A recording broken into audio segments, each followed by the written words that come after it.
So karma has certain problems for which karma yoga is a solution. So what was the first problem we saw with karma? Karma is addictive. Good. Karma is addictive. What was the second problem with karma? If you get what you want, then you may become greedy or you may become prideful. The third problem with karma is if you don't get what you want, then you may become angry and then deluded, or you may become jealous. The fourth problem with karma is when you desire the result so much. When you're so eager for the result, then what happens to the action? During the action, you're focused on the result, and the action becomes ineffective, right? Or inefficient, right? You're stressed out, you're anxious during that action. And the fifth problem with karma that we saw was what?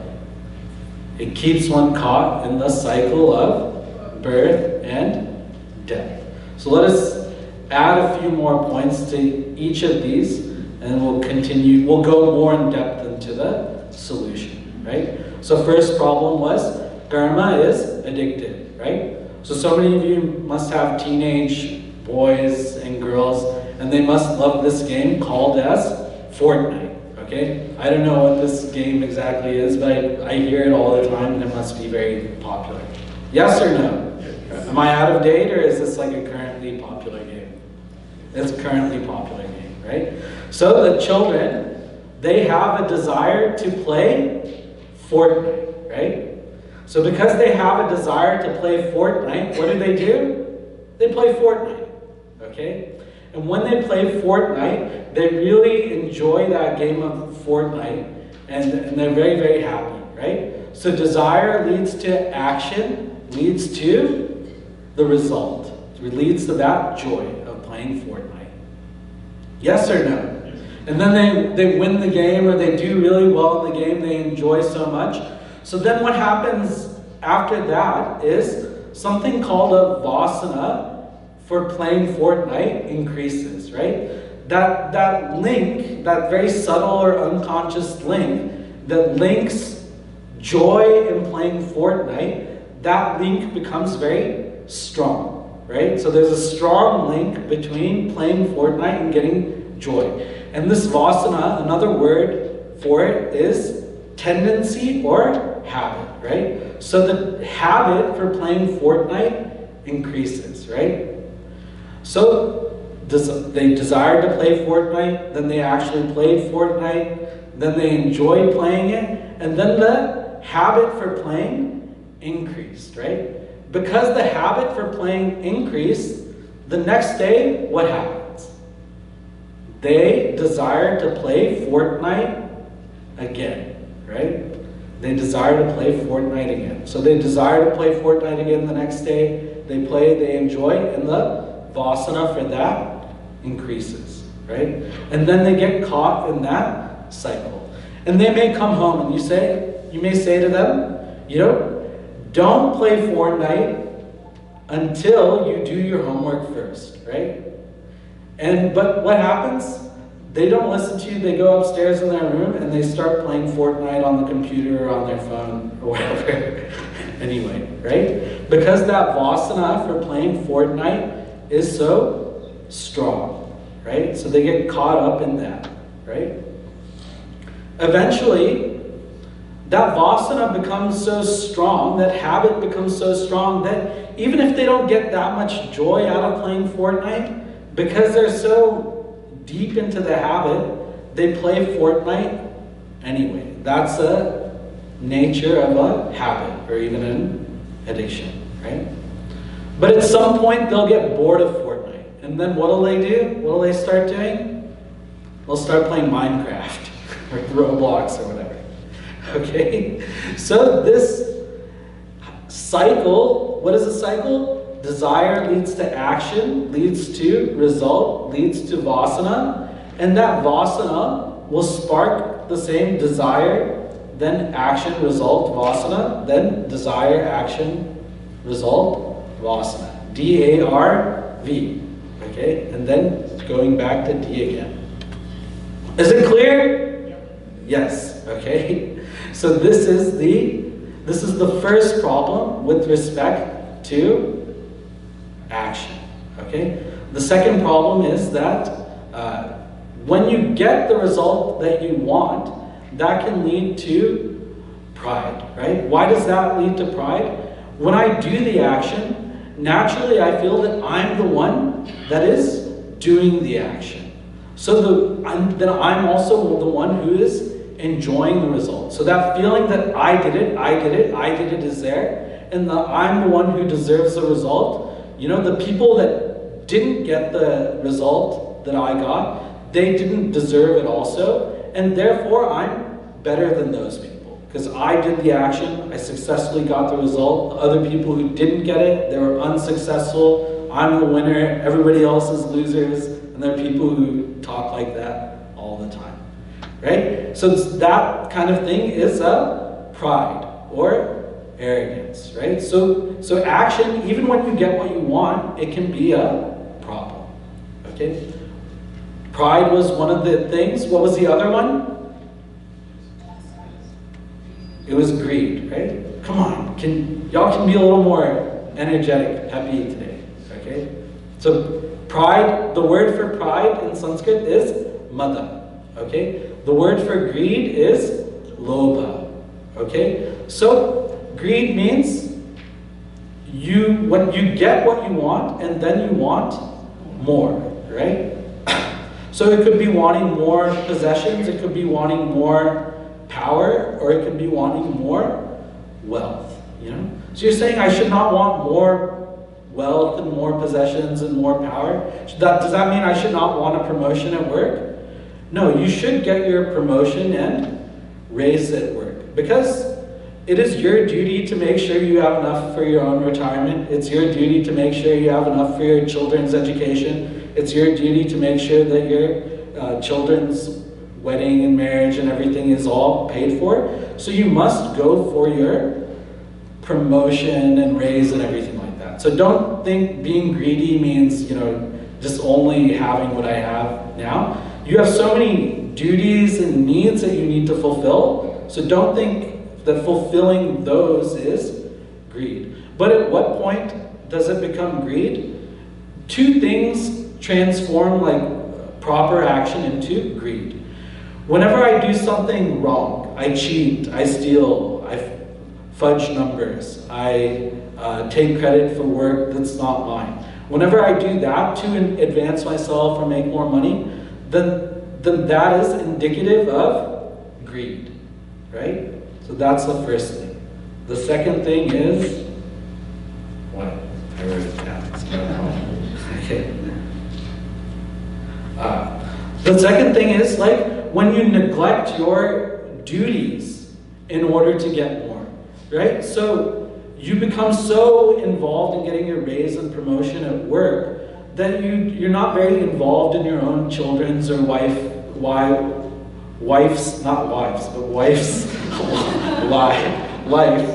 That becomes so when you're so obsessed with getting wealth that you're not involved in your family's life, then that is also indicative of greed. Okay, so that's the line between like a right action and greed. Okay, so greed is lobha. So pride, mada, and lobha, pride and greed. Third problem is what happens when you don't get what you want. So when you don't get what you want, then when you do some action and you don't get what you want, first problem that may come up is anger, right? So we talked about like the kids and the smartphone. Like your kid wants a smartphone, they ask you for a smartphone. They ask you so sweetly and give so many nice reasons that they want the smartphone that we said last time. But you say, no, you're not ready for a smartphone. And they throw a huge temper tantrum. You know, 10, 11-year-old kid, right? So they get very angry. And then anger leads to something called delusion, right? They say, Mom, Dad, you never get me what I want. You never ever take care of me, right? So that statement, which is completely not true, because every day in your life you've taken care of, every day in their life you've taken care of this child. So when they say, you never take care of me, that is the child's delusion, right? So the child got very angry and then the child got delusional, right? They got krodha and then they got moha. Krodha is anger, moha is delusion. When it's a kid doing it, you know, they're just very immature, so you kind of expect that from them, you know? But in other relationships, this moha can become very destructive and dangerous, right? Moha is worse than krodha, okay? So you have to control your anger and make sure that you don't get delusional about who the other person is or what they say and do. You understand what I'm saying? I don't want to say much about it. Okay, so be careful with your anger. Other problem with action and not getting what you want is that if someone else gets it, then you become jealous of that person, right? So if someone else gets a promotion that you wanted, you become jealous of that person. Your sister gets more inheritance, you become jealous of your sister. We've all seen. Okay? So, what is jealousy called? Jealousy is called as matsarya. Okay? So, in our Hinduism, there's a group of 6 things which is very popular. It's called Shadripus, the 6 enemies. So what are the 6 enemies? Kama, Krodha, Lobha, Moha, Mada, Matsarya. Kama, desire. Krodha, anger. Lobha, greed. Moha, delusion. Mada, pride. And Matsarya is jealousy, right? So Kama, when it is fulfilled, when you get what you want, it leads to mada and lobha, right? It leads to pride and greed. And kama, when you don't get what you want, it leads to krodha which leads to moha, right? It leads to anger and delusion. And also kama can lead to, when you don't get what you want, can lead to matsarya, right? So what is between krodha, lobha, moha, mada, and matsarya, what is the common factor? Kama. The common factor between kama leads to all the other 5. So kama becomes the very problematic thing, right? So I've been saying the 5 problems with karma, but the problem is really not with karma. The problem is with kama. Specifically selfish desires. Okay, so when we have selfish desires, that is the cause of all of our,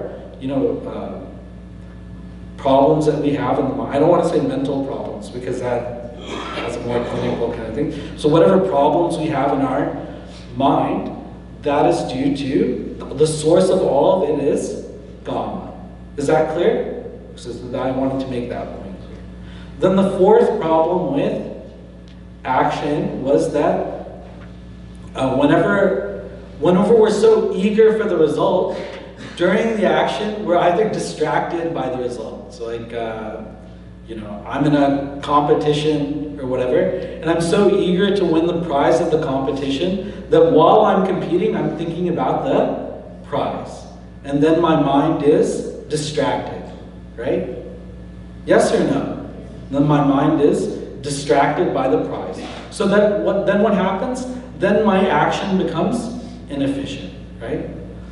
Or if I'm worried that I'm going to lose the competition, right? So while I'm competing, I'm worried that I'm going to lose the competition, then my mind becomes so full of anxiety that I start making mistakes, right? I get stressed out and I start making mistakes, and then my action also becomes inefficient, right?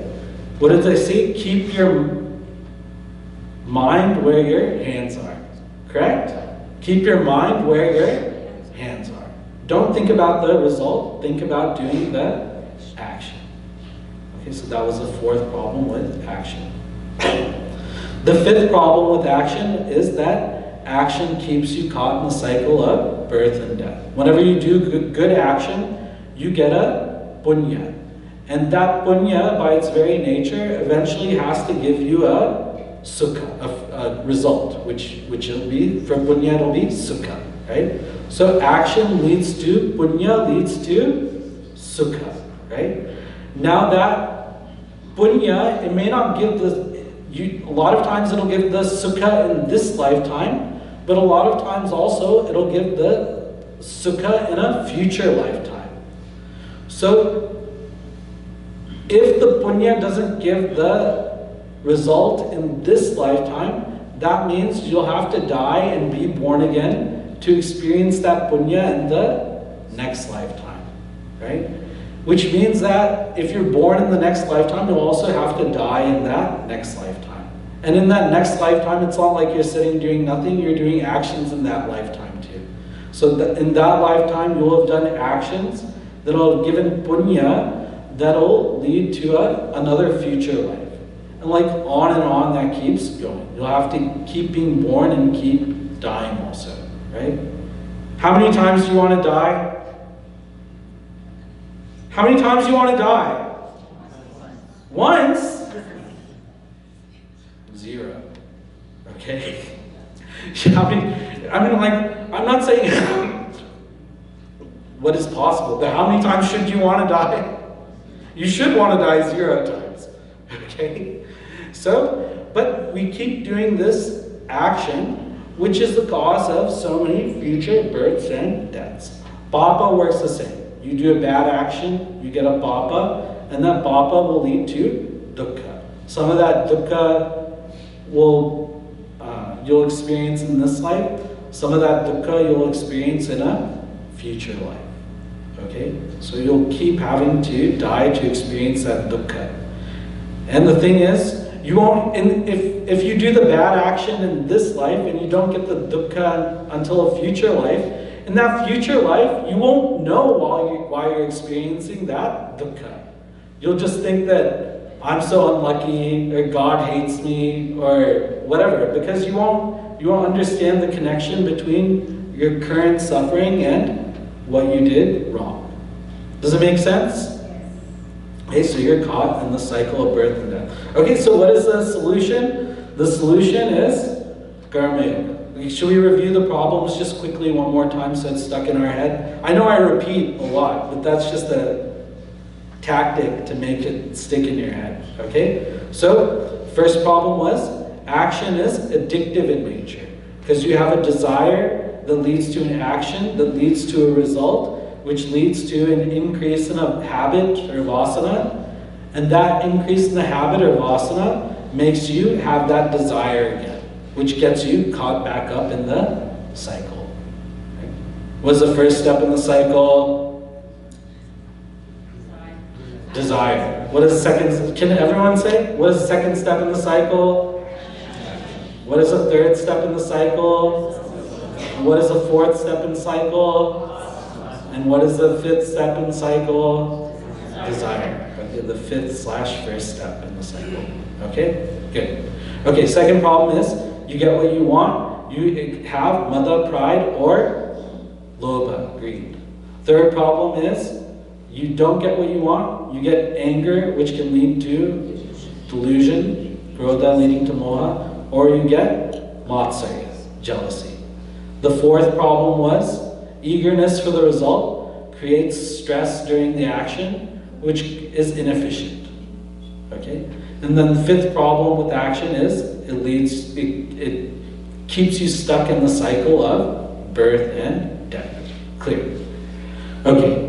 So what is Dharma Yoga? If I were just to say that it's two things, I would say that it's one, I don't remember if I used this term in the last class, it is Ishvara Arpana Buddhi.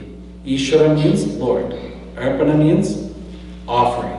And Buddhi means mindset. It is that mindset where I'm selflessly offering, dedicating my actions to the Lord.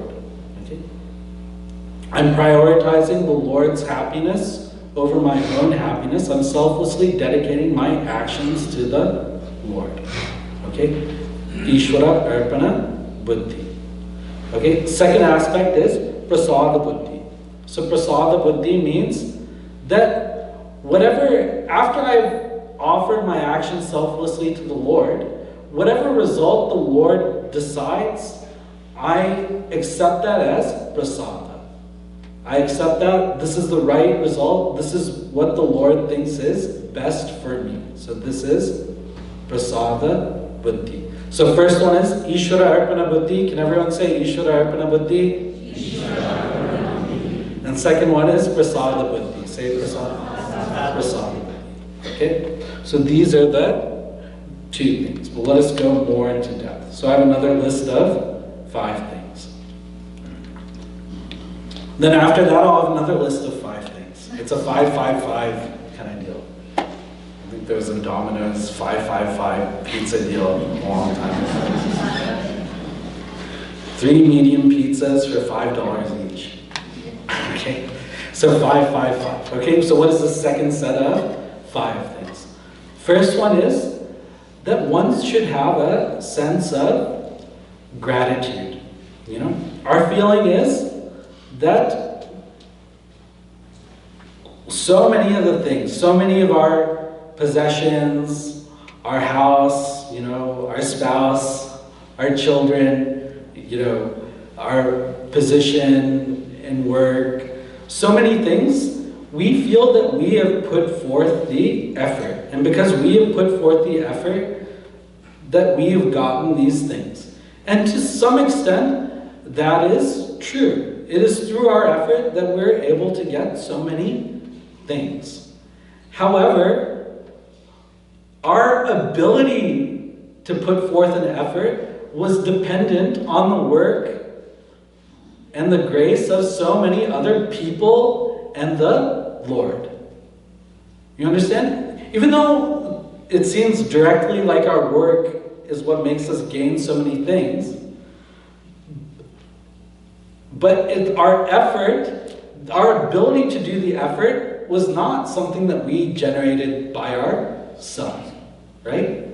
It is because of our parents, it is because of our overall family, it is because of our community, the society, our country, and ultimately because of the Lord, that we have the ability to work, the ability to put forth effort, and the opportunities in order to work, right? We're so lucky to be, to have come from India, to be here also, where there's so many opportunities to do things, right? And so many people, in the current day and previously are there to have made our ability to put forth effort possible, right? And Lord has created everything, so ultimately the Lord is, responsible. The Lord has done everything so that we're able to work. So that gratitude has to be there. we didn't do it all on our own. You know, so many other factors had to be there to enable us to do things. So we must have that love. We must have that sense of gratitude to this Lord. And ultimately, it's the Lord who's given us this body and mind through which we can do work and express our whatever talents that we have, right? So that, you know, we should not take it for granted. Just like as parents, we don't like to be taken for granted, you know? We should not take the Lord for granted also. That deep feeling should be there. That deep love should be there, right? And whenever we have a deep feeling of gratitude, we should express that gratitude also. If someone does us a favor, then we should do that person a favor back at some point, right? And we should say thank you and do that person a favor back, right? If someone gives us a gift, then we should say thank you, and then on their birthday, we should give them a gift also, right? You know, if you're married and you have kids, there are 3 times minimum where you'll have to give your spouse a gift, you know? So the first time is when on their birthday, right? Second time you have to give them a gift is on your anniversary, right? And third time you have to give them a gift is on Mother's Day or Father's Day, right? So 3 times a year minimum, you have to give them a gift. Not so many other holidays are there, you may have to give them a gift, right? So now if you've been married for 10, 15, 20 years, and you've been having to give gift 3 times a year, you start to run out of ideas what to get that person. And what question do people ask, you know? What do you give to the person who already has everything, right? With respect to the spouse. With respect to the Lord, question becomes, what do I give to the one who's given me everything, right? So in order to express our gratitude for the Lord, the second point I want to talk about in Karma Yoga, what was the first point of Karma Yoga? Not the Ishvara Arpana Buddhi, but now this new thing. The first thing was have gratitude, right? Number 1 is have gratitude.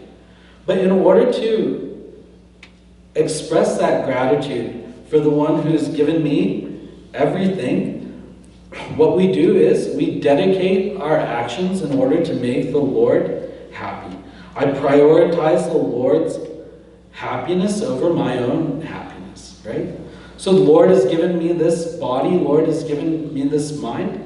Let me use this body and mind in such a way that the Lord becomes happy, okay? And in this Karma Yoga, it's very interesting because they don't tell you you have to really change anything that you do. You don't have to change what you do, right?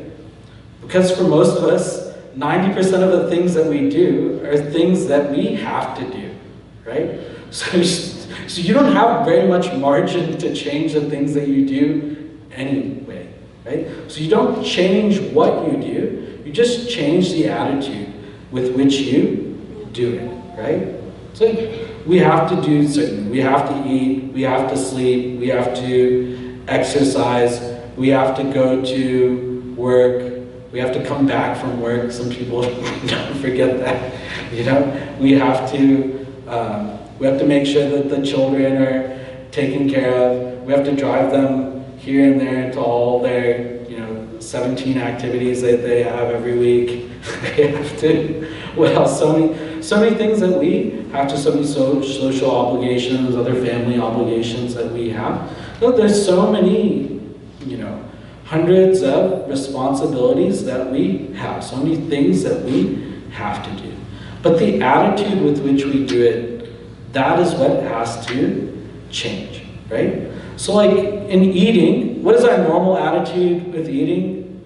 Oh, I'm hungry. Or even if you're not hungry, I know I'm supposed to be hungry around this time, right? So I'm hungry, let me find something either tasty or what's available and I'll eat that, right? That's our kind of automatic attitude towards food. You may not be having those exact thoughts in your mind, but that's our kind of mechanical attitude we have towards eating. Correct? Yes or no? Yes.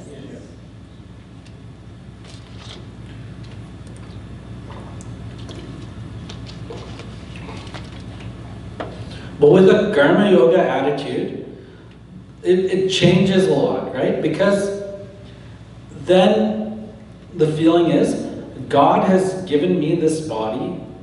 It is my duty to properly maintain this body. And I should make sure this body is taken care of. And whatever energy that this food gives me, I'm going to use that energy in order to make the Lord happy, right? So with respect to eating, that whole attitude starts to change. Then slowly, if you have this attitude, what you eat will change a little bit, what choices you make, when you have choices. Wives have a lot of say in the choice of what eating, right? But then husbands, and those little snacks and stuff that we sneak, there we have choices. So your choices with respect to eating will change. How much you eat changes and stuff like that. You'll even start thinking, how does when I eat change everything, So like that attitude with respect to eating will change, right? What is our usual attitude with respect to work? Our usual attitude with respect to work is just we have a to-do list and I have to do X, Y, Z, whatever is on the to-do list, right? But with a Karma Yoga attitude, it's more like, Lord has given me this body and mind with so many different skills and talents and the opportunity to grow those skills and talents. So let me properly and efficiently use those skills and talents in order to serve the society, serve the customers and clients or patients or whomever, so that I can make the Lord's world better and make the Lord happy, right?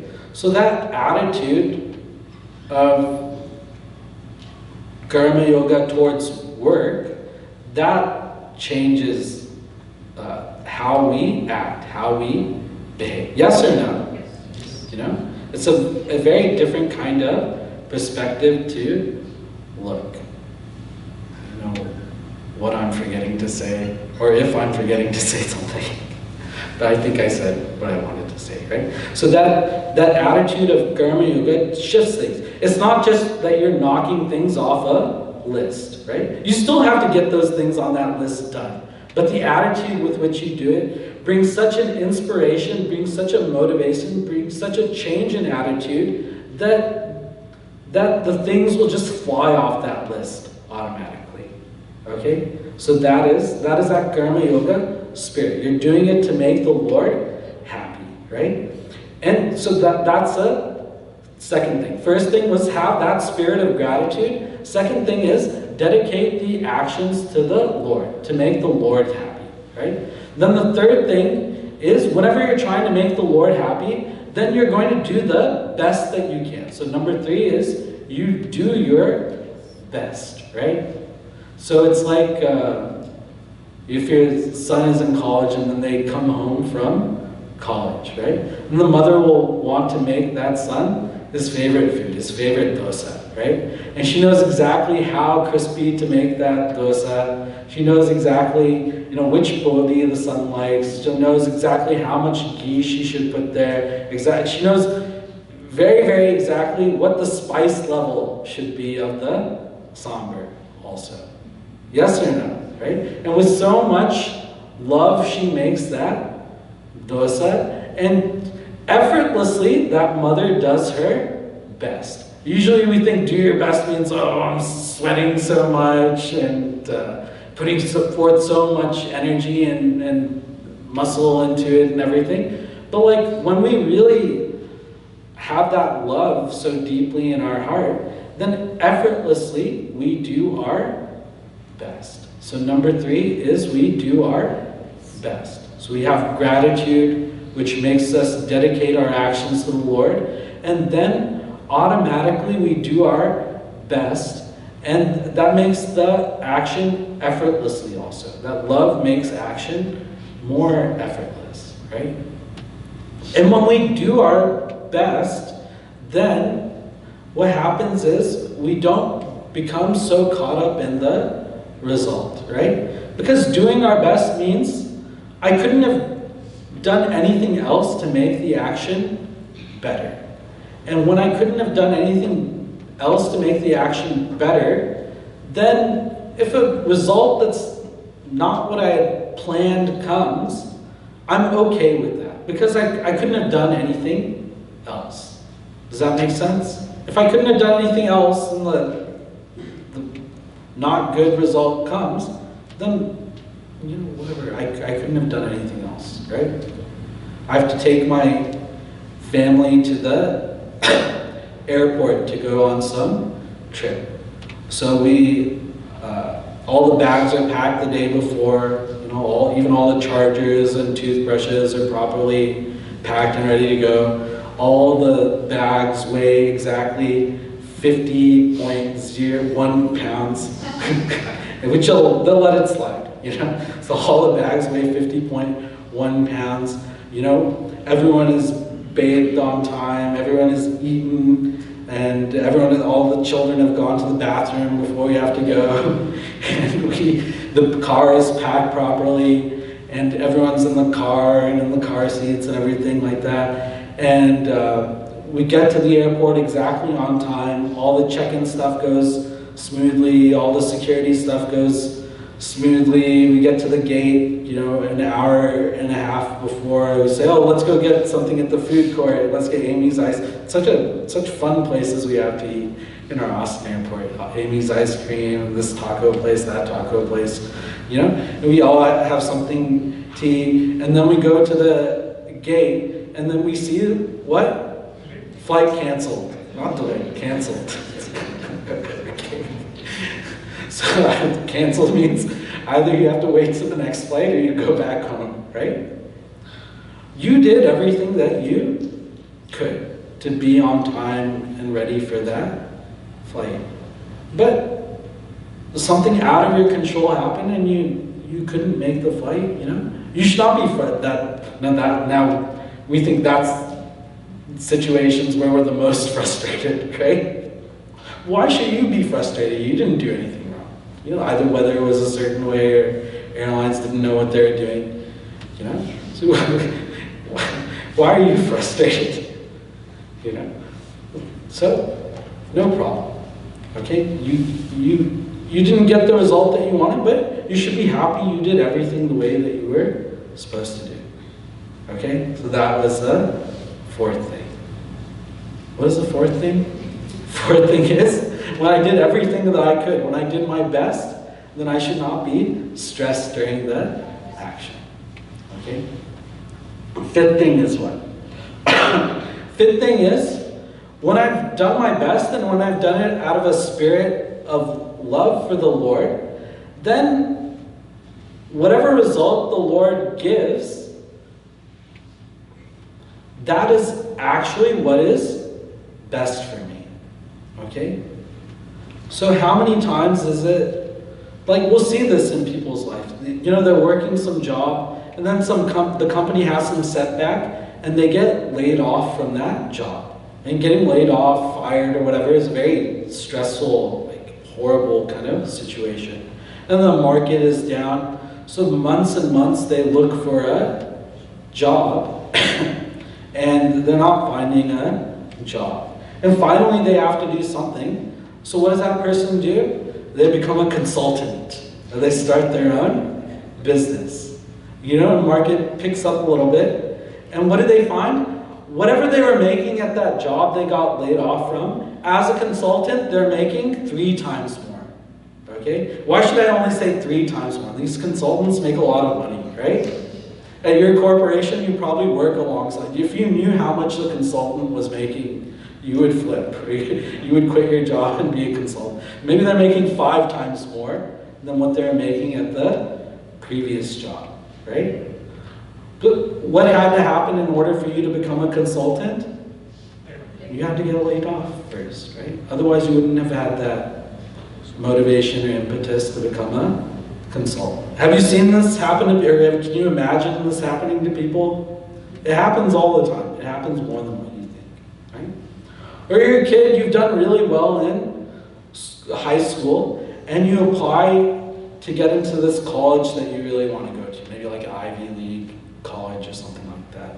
And you get rejected from that college, no problem. You just go to a different college. And then at this different college, this student finds his future husband or wife, or finds his or her future husband or wife. Okay? So, if they had not been rejected from, that first college, then they wouldn't have had the benefit of meeting their future husband or wife.